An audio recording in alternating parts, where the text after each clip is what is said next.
Olá, aqui é o pastor Rafael. Vamos dar continuidade ao nosso estudo da carta de Paulo aos Romanos. Este é o 10º capítulo do nosso estudo. Hoje nós vamos estudar os capítulos 9, 10 e 11 da carta de Paulo aos Romanos. Vocês são meus convidados. Lembrando então que se você ainda não assistiu os outros vídeos, estão todos aqui na playlist do Estudo Bíblico Capital da carta aos Romanos.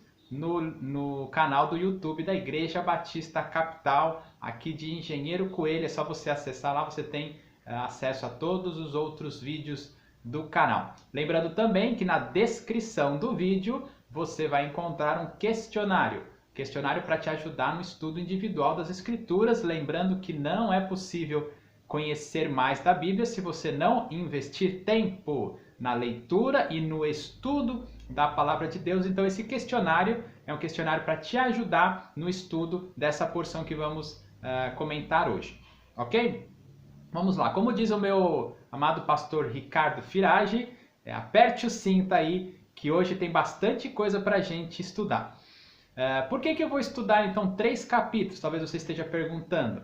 Né? Nos últimos 2 vídeos, nós demoramos 2 vídeos para estudar um capítulo e agora vamos estudar 3 capítulos em um vídeo, porque esses 3 capítulos, apesar de serem a porção mais complexa do livro de Romanos, a gente resolveu fazer isso tudo junto porque ele trata de um mesmo assunto. Inclusive em muitos comentários bíblicos você vai encontrar esses 3 capítulos sendo tratados num único parágrafo, num único capítulo, porque eles tratam todos mais ou menos do mesmo assunto, que é a questão de Israel e a salvação de Deus, ok? Então vamos lá, eu vou dividir essa porção em 3 subporções e nós vamos comentar alguma coisa a respeito delas em cada uma dessas partes.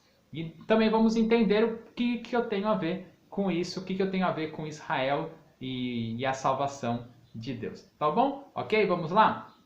No capítulo 9, Paulo vai começar com um grande lamento acerca do seu povo, da sua terra natal, porque ele ficava muito entristecido de o seu próprio povo ter recebido a palavra de Deus através de Jesus Cristo, o seu Messias, o seu Salvador, e eles terem rejeitado isso. Então, Paulo chega até a dizer que desejaria ser amaldiçoado e separado de Cristo por amor aos seus irmãos. É lógico que Paulo não queria estar longe de Cristo, mas o fato é que ele se entristecia muito e ele desejava ao máximo que os seus irmãos, seus patrícios, fossem salvos por Jesus Cristo. Mas isso foi uma escolha dos judeus e nós vamos ver isso daqui a pouquinho.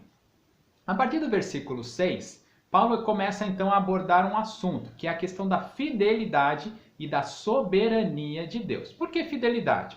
Porque Deus prometeu a Abraão, Isaque e Jacó que esse seria o seu povo particular. E no Antigo Testamento, então se você ainda não conhece bem o Antigo Testamento, talvez você precise estudar um pouco a história do Antigo Testamento, porque Paulo vai usar muitos links com relação ao Antigo Testamento aqui nesse texto. Então o que Paulo está querendo dizer? Que como Deus prometeu para o seu povo que esse seria o seu povo, em algum momento da história, Deus até disciplinou o povo de Israel de diversas maneiras, né? Podemos lembrar lá com Nabucodonosor, por exemplo, né? Ou quando Samaria foi destruída totalmente. E nós vemos que Deus sempre disciplinou o seu povo, mas trouxe o seu povo de volta. Mas aqui, quando Jesus Cristo veio, aconteceu algo diferente. Porque agora parece que o povo judeu foi totalmente escorraçado da vontade de Deus. E agora o povo judeu praticamente não faz mais parte do povo de Deus. Essa é a história. Então, o argumento de Paulo aqui no versículo 6 é: não pensemos que a palavra de Deus falhou. Porque nós podemos olhar para esse fato de os judeus estarem à parte agora do plano de Deus e dizer: Deus então falhou, porque ele prometeu para Abraão, Isaque e Jacó que esse seria o povo de Deus. E Deus Paulo então vai dar vários exemplos do Antigo Testamento, o exemplo de Abraão, o exemplo de Faraó e o exemplo de Jacó, para mostrar que Deus exerce as coisas da maneira que ele quer. E a isso nós chamamos de soberania. Ou seja, quem tem a última palavra nas coisas que acontecem, seja nos céus ou na terra, é de Deus. Então, por exemplo, nós temos o exemplo de Esaú e Jacó. Eram irmãos gêmeos que nasceram, mas O irmão Esaú era o mais velho, que nasceu primeiro. Normalmente esse irmão mais velho então tinha alguns benefícios. Mas Deus escolheu Jacó como o filho primogênito. E aí a gente pode perguntar, mas isso é injusto? E aí Paulo, no versículo 14, diz assim, então o que diremos? Acaso Deus é injusto? E ele mesmo responde, de maneira nenhuma. E Paulo então vai usar essa argumentação com relação à misericórdia de Deus para justificar a soberania de Deus.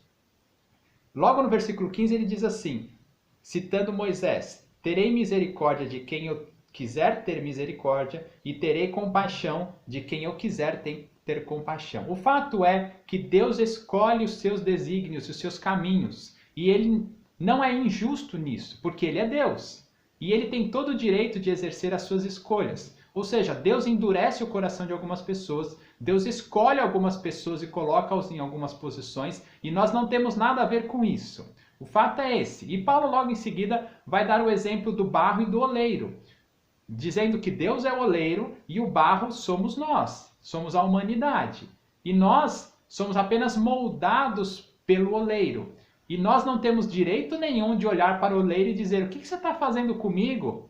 Você não está certo de me fazer como um vaso para honra ou um vaso para desonra.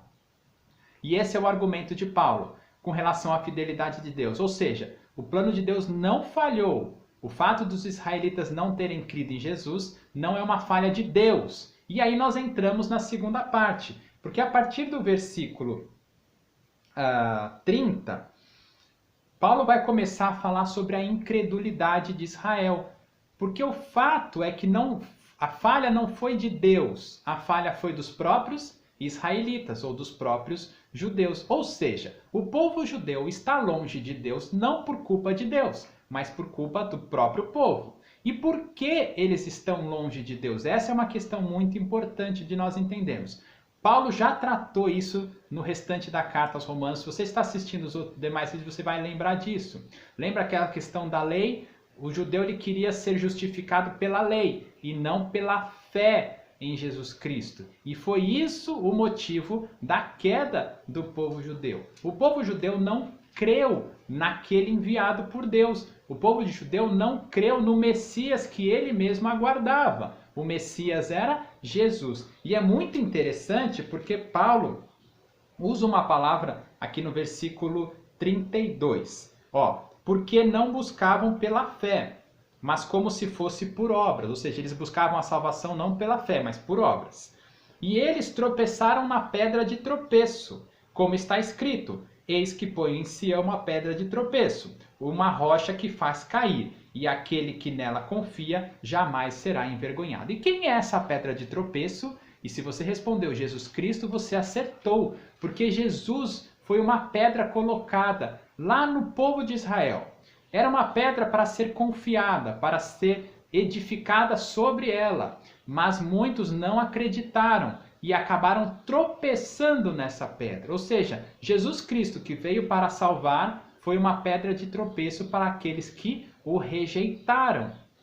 Então, o fato de o povo de Israel não ser mais hoje o povo de Deus é culpa e responsabilidade dos próprios judeus que não confiaram na pedra colocada por Deus para eles, que seria a pedra angular, mas que para eles se tornou a pedra de tropeço. Muito interessante isso. E é interessante que Paulo então ainda vai entrar no capítulo 10 falando justamente sobre isso, que é necessário que o povo creia que para a salvação haja fé e haja confissão para que haja salvação. E aí tem um versículo muito legal, versículos do capítulo 10, versículos 9 e 10, que vão falar justamente disso.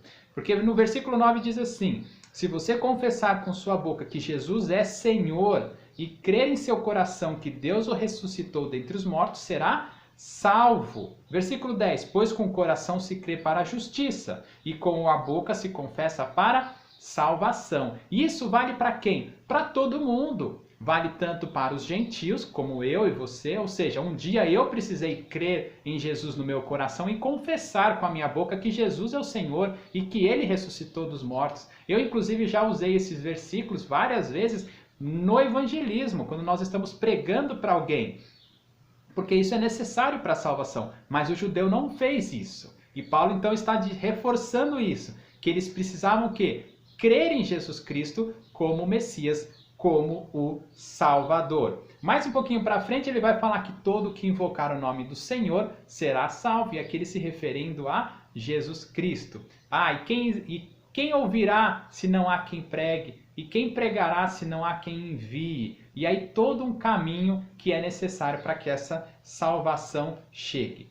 Paulo ainda vai falar que Deus então transformou aquele que não era povo em seu povo, se referindo aos gentios, porque os gentios creram na mensagem, creram no coração e confessaram com a boca. E aí nós vamos então chegando ao capítulo 11, que é a terceira parte desses 3 capítulos mais complexos. E aqui talvez seja a parte mais complicada ainda, e nós não vamos entrar no tintim por tintim, mas de uma maneira geral, essa terceira parte vai falar sobre justamente a queda do povo de Israel. E a pergunta é, será que então o povo de Israel está perdido para sempre porque eles recusaram o Senhor Jesus como seu Messias? E aí Paulo então vai explicar de várias maneiras, mas a questão principal é, ponto 1, ainda há um remanescente.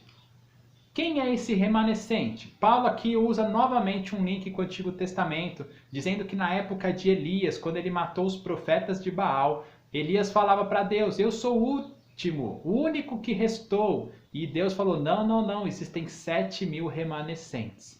Ou seja, quando a gente pensa que o povo de Israel acabou, que aqueles fiéis a Deus acabaram, não, Deus ainda tem os seus remanescentes. E quem é o remanescente de Israel hoje? Aqueles que creram em Jesus Cristo.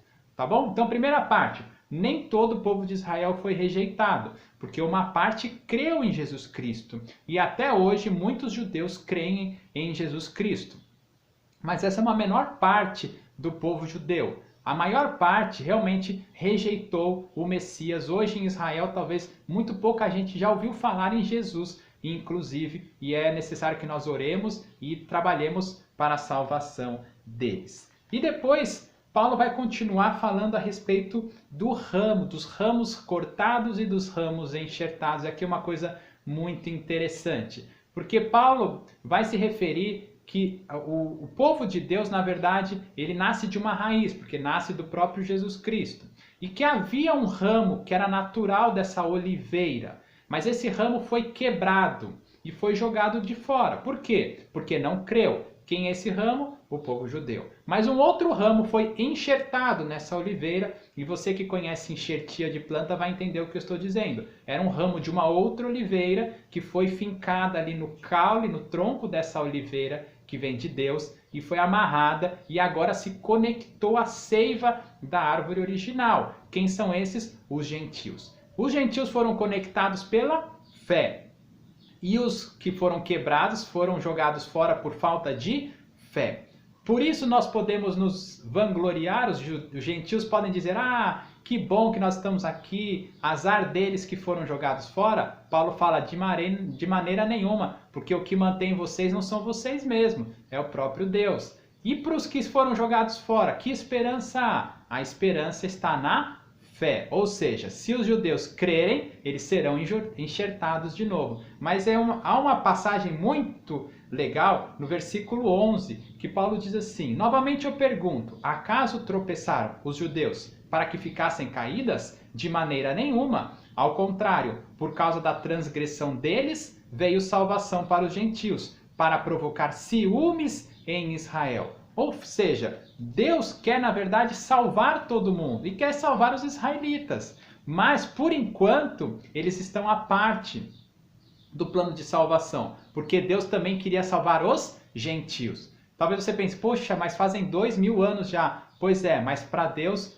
um dia vale 1000 anos, 1000 anos vale um dia. É mais ou menos assim a conta. Nós não temos controle deste tempo. Veja no versículo 30 do capítulo 11, estamos terminando, irmãos. Assim como vocês antes eram desobedientes a Deus, os gentios, agora receberam misericórdia, graças à desobediência dos judeus. Assim também agora eles se tornaram desobedientes. Eles quem? Os judeus. A fim de que também recebam misericórdia.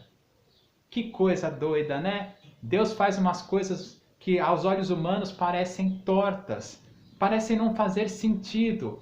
O fato é, Jesus veio e aquele que crer será salvo. Graças a Deus por sua vida que já creu no Senhor Jesus. Se você ainda não creu, seja judeu ou gentil, não perca tempo, corra atrás, se ajoelhe, se dobre diante da cruz, porque, como diz o versículo 32, Deus colocou todos sob a desobediência para exercer misericórdia para com todos. E tudo isso é muito doido para a nossa cabeça limitada entender. E é por isso que Paulo termina com um grande hino de louvor a partir do versículo 33. Ó profundidade da riqueza, da sabedoria e do conhecimento de Deus!